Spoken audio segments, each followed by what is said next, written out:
nahitas any mba fatarako azy sisa teo hoe sary ny ao anatiko ao maniry fantatra azy nefa mbola zaza tefa tsy nananazy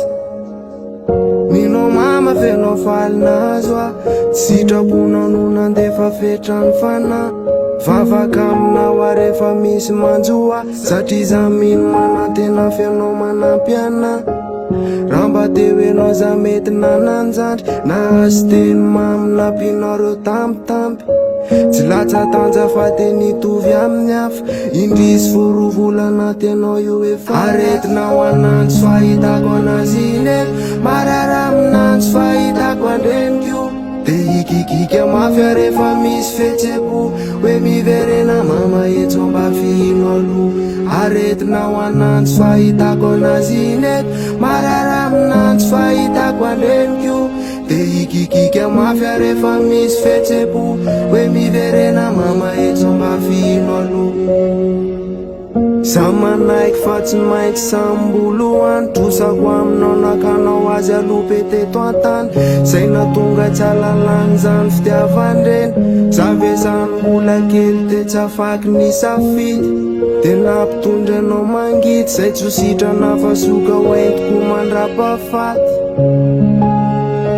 ialako tsiny raha toely gasy faty sonao ainy tsy nomeko anazy aminao ary ataoko iny zany fetiny reny nefa ny anary nalainao fony za mbola kely tsaiky miangatrizy mama vesahoany zay ny fanontaniana mipahanao atsaiko foana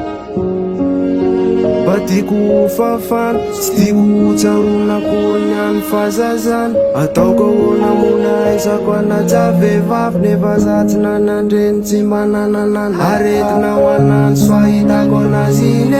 marara aminanjy fahitako andrenikio de ikikika mafy rehefa misy fetseko hoe miverena mama etso mba fihino aloha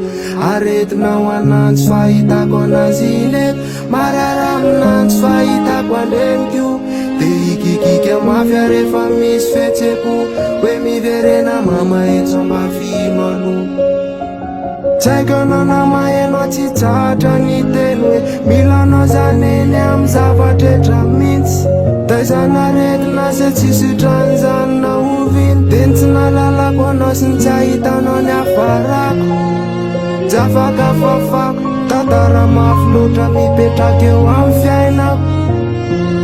tsy mba nahitako anao ampioara toka sendra eninao ny fitarainako